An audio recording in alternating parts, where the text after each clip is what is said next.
स्वागत है आप सभी का tech study ITI YouTube channel पर। फिटर ट्रेड थ्योरी में आज हम लोग सीबीटी एग्जामिनेशन क्वेश्चंस का पार्ट नंबर 15 करेंगे। इसके पहले हम लोग 14 पार्ट कर चुके हैं। अगर आपने नहीं देखा तो डिस्क्रिप्शन में वीडियो के पहले नंबर पे फिटर फर्स्ट ईयर की प्लेलिस्ट मिल जाएगी, वहाँ से आप इन्हें देख सकते हैं। ये सभी आपके भारत स्किल्स और निमी के क्वेश्चन हैं।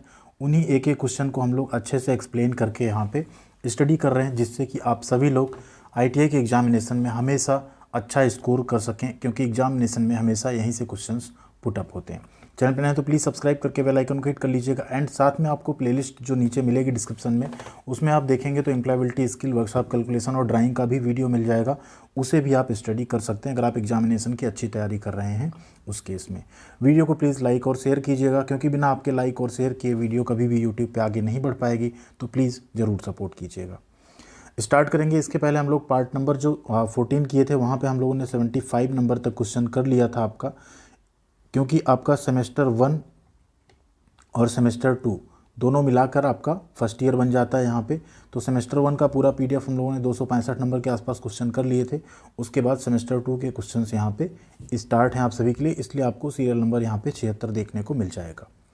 तो यहाँ पे क्वेश्चन नंबर 76 है। एक एक क्वेश्चन को अच्छे से समझेंगे एंड लास्ट में एक बोनस क्वेश्चन होगा, जो कि आप ही के किसी एक सब्जेक्ट से, fitter theory, employability skill, drawing या मैथ कहीं से भी हो सकता है। उसका आंसर आपको कमेंट बॉक्स में करना है। जिसका भी आंसर सही होगा उस पर हम लाइक और रिप्लाई जरूर करेंगे। क्वेश्चन है यहाँ पे 76 number, what the purpose of flute in drill. Drill bits आप सबने देखे हैं, उसमें जो फ्लूट्स कटे होते हैं उनका उद्देश्य क्या है। तो जो फ्लूट्स कटे होते हैं उनका उद्देश्य होता है, जब आप ड्रिलिंग कर रहे हो तो जो चिप्स है उसे वो ड्राइव आउट करें, यानी बाहर निकाल दें। जब आप ड्रिल करते हैं तो कटिंग होता है नीचे, ठीक है, ये आपका कटिंग एज रहता है, काटता हुआ अंदर जाता है। तो जो अंदर से कटा हुआ मटेरियल निकलेंगे, चिप्स निकलेंगे, उससे क्या होगा, एक रास्ता चाहिए। तो इन फ्लूट्स के थ्रू क्या होता है, बाहर निकलता है। ठीक है, इन फ्लूट्स का काम क्या है, चिप्स को बाहर निकालना, प्लस अगर कूलेंट वगैरह आप बाहर से यूज़ कर रहे हैं तो उनको भी अंदर ले जाना भी इनका काम होता है। अगले क्वेश्चन पे चलेंगे। यहाँ पे क्वेश्चन है, what the angle of counter sink tool used on holes to be threaded. काफ़ी इंपॉर्टेंट क्वेश्चन है, कई बार पूछा गया है।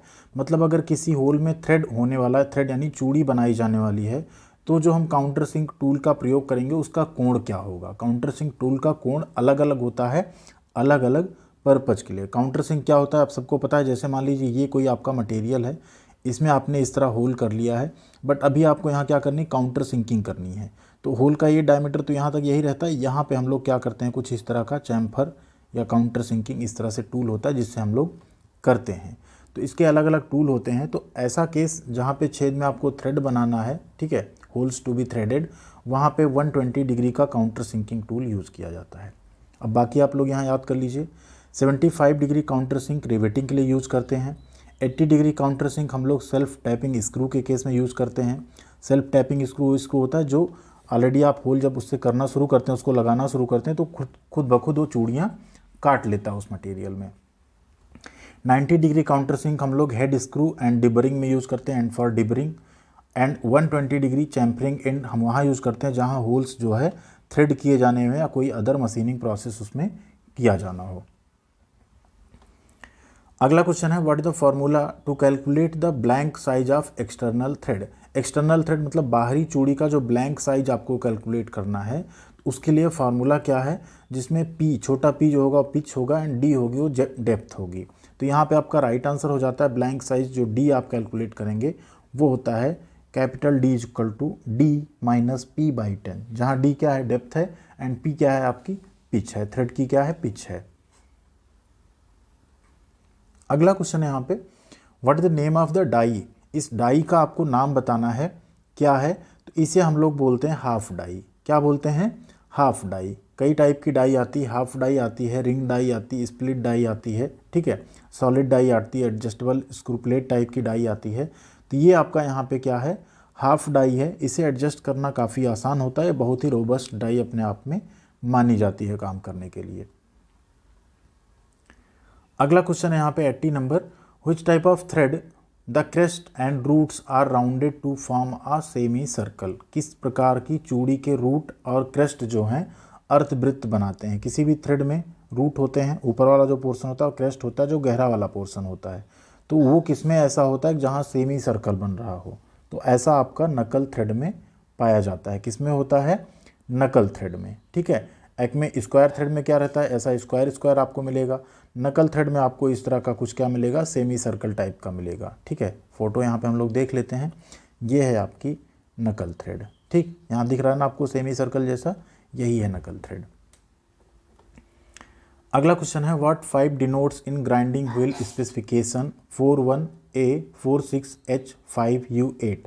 तो ये जो 5 है ये क्या दर्शाता है किसी ग्राइंडिंग व्हील के स्पेसिफिकेशन में। इस तरह से अगर ग्राइंडिंग व्हील पे लिखा है तो हम समझ सकते हैं, हर पार्ट में देखिए क्वेश्चन ऐसा आ रहा है तो सोच सकते हैं आप कितना इंपॉर्टेंट क्वेश्चन है ग्राइंडिंग से रिलेटेड ये। तो यहाँ पे आपका राइट आंसर है, ये दर्शाता है उसका स्ट्रक्चर, कैसा उसका स्ट्रक्चर है। फिर से आपको यहाँ दिखा देते हैं, इस तरह का कोड होगा। ठीक है, तो यहाँ पे आप देख सकते हैं जो ये है क्या दर्शा रहा है आपका स्ट्रक्चर, एम क्या दर्शा रहा है ग्रेड, वी क्या दर्शाता है बॉन्ड टाइप। ठीक, ये सारी चीज़ें एक बार आप 1-2 बार देखेंगे तो आपको याद हो जाएंगी आसानी से। अगला क्वेश्चन है which type of bonded wheel is used in foundries for dressing casting. अब यहाँ पूछ रहा है किस तरह का बॉन्डेड व्हील, मतलब कौन सा ग्राइंडिंग व्हील, ठीक है, यूज किया जाएगा किसके लिए, जो फाउंड्री शॉप में यूज होती हैं ड्रेसिंग कास्टिंग्स उनके लिए। ठीक है, तो किस तरह का बॉन्डेड पहिया हम लोग यूज़ करेंगे ग्राइंडिंग के लिए, तो यहाँ पे हम लोग यूज़ करते हैं रेजिनॉइड बॉन्ड। कौन सा यूज़ करते हैं, रेजिनॉइड बॉन्ड वाला ग्राइंडिंग व्हील यूज करते हैं यहाँ पे। ठीक है, अब इसमें भी हमने सोचा आपके लिए कुछ यहाँ पे दिखा देते हैं कितने तरह के बॉन्डिंग मटेरियल होते हैं। जैसे पहला आप देखिए होता है विट्रीफाइड बॉन्ड वी, ये काफ़ी स्ट्रॉन्ग, रिजिड और रजिस्टेंस मतलब टेम्परेचर रेजिस्टेंट होता है।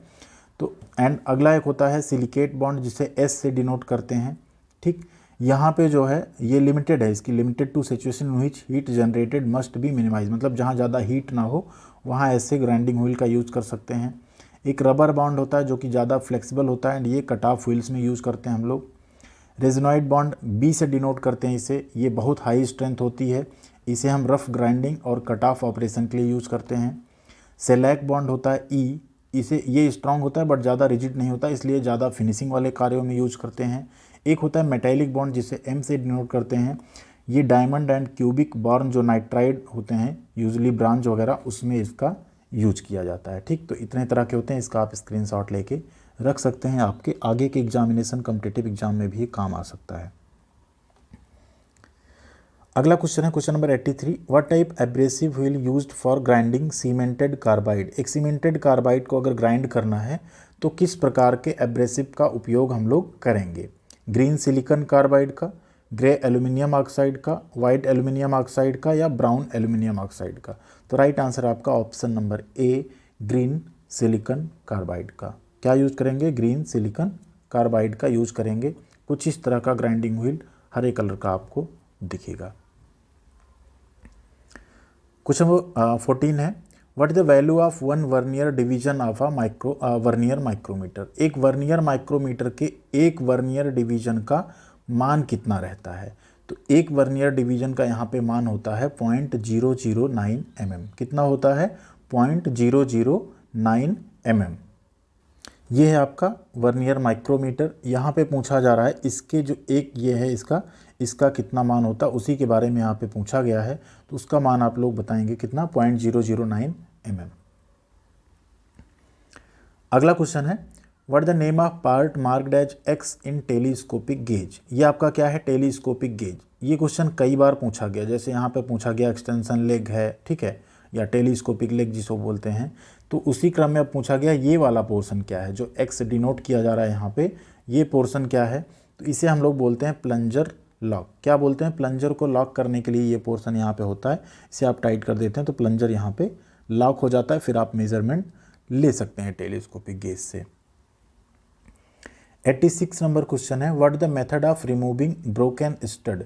टूटे हुए स्टड को निकालने की इस विधि को हम लोग क्या कहते हैं। इसके पहले के क्वेश्चंस आए थे जिसमें वो प्रिक पंच मेथड था, जहाँ पे हैमर और प्रिक पंच की सहायता से हम लोग टूटा हुआ स्टड निकाल सकते थे। इसमें क्या होता है, ये एक तरह का क्या है, स्टड रिमूविंग टूल है, मतलब ऐसा कोई ब्रोकन स्टड हो उसे आप रिमूव कर सकते हैं।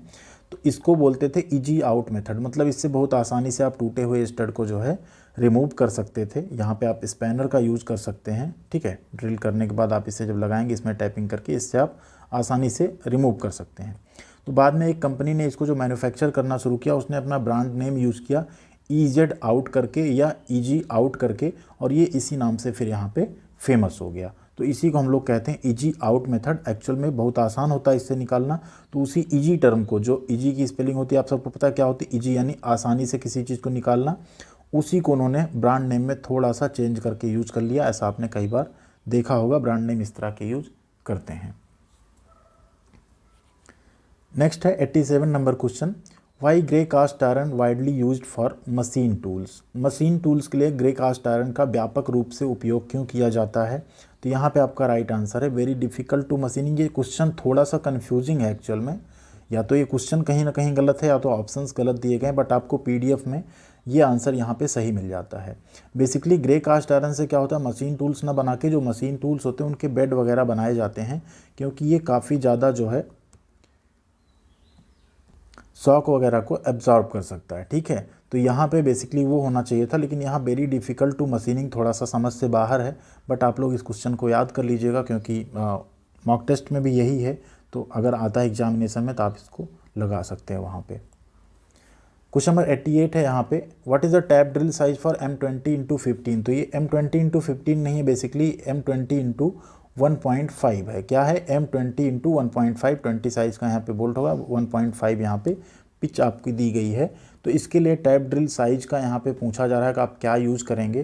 तो यहाँ पे आपका राइट आंसर हो जाता है 18.5 का हम लोग यहाँ पे टैप ड्रिल साइज रहेगा हमारा। यहाँ एक चार्ट है, इस चार्ट से आप देख सकते हैं। ठीक है, यहाँ से ड्रिल साइज आप कैलकुलेट कर सकते हैं। जैसे टैप साइज अगर आपका है कितना, M20x1.5, तो देखिए कितना 18.5, M20x2.5 तो 17.5, M18x1.5 तो 16.5। ठीक है, इस तरह से आप यहाँ पे देख सकते हैं और आसानी से आप कैलकुलेट भी कर सकते हैं। आगे बढ़ेंगे हम लोग। 89 नंबर क्वेश्चन है, what is the drill hole size for 16 mm reamer. 16 mm reamer के लिए ड्रिल साइज का आपको पता लगाना है क्या होगा। तो ये जनरली देखिए आप इसको आसानी से याद कर सकते हैं। 16 mm जब भी रीमर के लिए ऐसा कुछ बोला जाए तो आप जनरली 0.25 का जो है यहाँ पे माइनस करके निकाल सकते हैं। 15.75 याद करने का बहुत ही आसान तरीका है। 16 mm रीमर के लिए ड्रिल छेद का साइज कितना रहेगा, 15.75। कितना रहेगा, 15.75। अगला क्वेश्चन है 90 number, what the name of the part marked as X. X के रूप में चिन्हित भाग का आपको नाम बताना है, या आपने यहाँ पे टूल देख लिया, इस भाग को आपको बताना है क्या है। तो ये आपका है बेवल पिनियन। ठीक, क्या है ये, बेवल पिनियन। ये हैंड ड्रिल मशीन आपको यहाँ पे दिख रही होगी। नेक्स्ट क्वेश्चन है यहाँ पे, what the size of drilled hole for reaming 10 mm hole. मतलब 10 mm डाया का अगर आपको कोई ड्रिल किया गया छेदा रीमिंग करना है तो आप कितने साइज का ड्रिल करेंगे। मतलब होल को फाइनली 10 mm का बनाना है रीमिंग करके। तो हमने जैसे आपसे बताया था ना, एक ऑपरेशन होता है ड्रिल जिसमें आप क्या करते हैं, होल करते हैं। अगला एक ऑपरेशन होता है बोरिंग, जिसमें होल के साइज को अगर रिसाइज करना किसी और साइज में तो आप करते हैं। नेक्स्ट होता है रीमिंग, जब होल की फिनिशिंग करके आप उसे एक्यूरेट साइज में ले आते हैं। तो यहाँ पे भी आप इसमें 0.25 माइनस करेंगे, कितना आ जाएगा, 9.75 mm। अगला क्वेश्चन है 92 number, what the name of part marked as X in hand reamer. ये आपका एक हैंड रीमर है जिसमें ऐसे दांते कटे होते हैं, आप फ्लूट्स इसमें भी बने होते हैं। तो ये जो है स्लॉट्स जो बने हैं यहाँ पे, इस एंगल को पूछ रहा है क्या है। तो ये एंगल आगे क्या दिया गया है, इसमें आगे टेपर टाइप का किया गया है। इसी को हम लोग बोलते हैं टेपर लीड एंगल। क्या बोलते हैं, taper lead angle. 93 number question है, why drilled holes are over size then drill dia. Drill किए जो व्यास होता है वो ड्रिल किए गए छिद्र जो है आकार में ज़्यादा क्यों हो जाते हैं। मतलब ड्रिल का मान लीजिए ये यहाँ पे व्यास है, इसमें फ्लूट्स बने होते हैं, आप सबको पता है। आगे यहाँ पे कटिंग एज रहता है ड्रिल का, तो जो होल हम लोग कर देते हैं उसका व्यास इससे ज़्यादा क्यों हो जाता है। ये एक तरह का दोष है जो यहाँ पूछा जा रहा है। तो उसका ज़्यादा होने का रीज़न ये है कि जो इसका कटिंग एज है आगे वाला, ठीक है, जो आगे पोर्शन काटने के लिए रहता है, जो कटिंग एज है अगर वो अनइक्वल लेंथ का होगा तो हमेशा ड्रिल किया गया जो छेद है वो ड्रिल के व्यास की तुलना में क्या हो जाएगा, ज़्यादा रहेगा हमेशा। तो राइट आंसर क्या है आपका, unequal length of cutting edge. Cutting edge की अगर असमान लंबाई है तो ड्रिल किया गया छेद हमेशा ड्रिल के व्यास से ज़्यादा बड़ा होगा। नेक्स्ट है 94 number question, what the counter sink angle of chamfering in the end of drilled hole for threading. Threading के लिए ड्रिल किए गए छेद के अंत में चैम्फरिंग के लिए काउंटर सिंक का कोण क्या है? पीछे हम लोगों ने बात की थी, फिर से वही आंसर होगा, जहाँ थ्रेडिंग की बात आ गई कितना रहेगा 120 डिग्री। ठीक है, अगला क्वेश्चन है 95 number, what the name of thread? इस थ्रेड का आपको नाम बताना है, क्या है? थ्रेड देख के थोड़ा सा आपको अंदाजा लग रहा होगा कि जो आरी होती ना, सा जिसे हम कहते हैं, उसके दांते की तरह दिख रही है। तो इस थ्रेड का नाम भी उसी के नाम पे रखा गया है, सा टूथ थ्रेड। क्या है? सा टूथ थ्रेड। सा मीन्स क्या होती है? आरी। अगला क्वेश्चन है, what the name of part marked as X? ये आपकी थ्रेड यहाँ पे दिख रही है, जो एक्स पार्ट है इसका आपको यहाँ पे नाम बताना है। ये आपका, ठीक है, ये वाला जो पोर्शन, इसका आपको नाम बताना है। तो ये आपका होता है किसी भी थ्रेड का हेलिक्स एंगल। क्या होता है? किसी भी थ्रेड का हेलिक्स एंगल होता है, जिसे यहाँ पे एक्स से डिनोट किया गया है।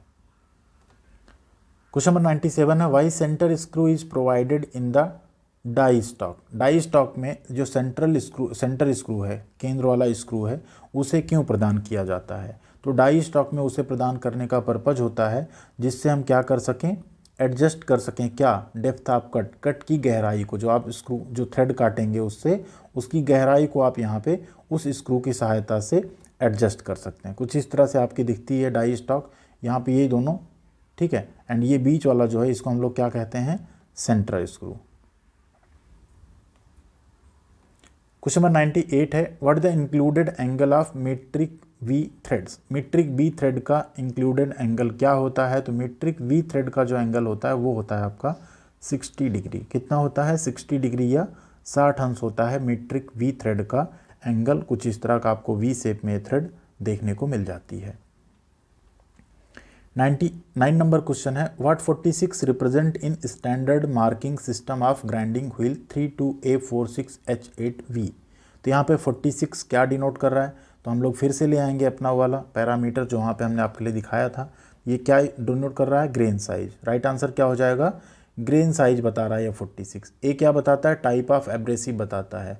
ये एच क्या बताता है? ये बताता है ग्रेड क्या है उसका। ठीक है, इसके बाद वाला पोर्शन क्या बताता है? स्ट्रक्चर बताता है। इसके बाद जो वी लिखा क्या बताता है? बॉन्ड का टाइप बताता है। तो इस तरह से आप इसे याद कर सकते हैं।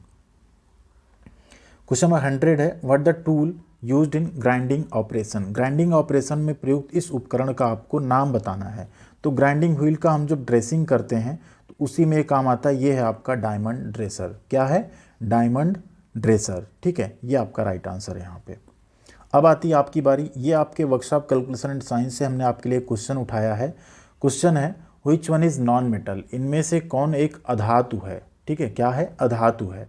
मरकरी, ग्रेफाइट, पीतल या लोहा? मरकरी, ग्रेफाइट, ब्रास या आयरन? जो भी राइट आंसर होगा आप लोग कमेंट सेक्शन में कमेंट कीजिएगा।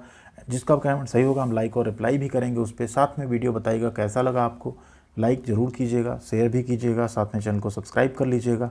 आपको यहाँ पे पढ़ाई के साथ साथ ITI की जॉब, ITI के अप्रेंटिसशिप, उनके फॉर्म भरने के वीडियोस तथा उनसे जुड़ी हर तरह की अपडेट भी मिलती रहेगी। आप हमारे साथ tech study ITI Telegram channel पे भी जुड़ सकते हैं। Thank you very much.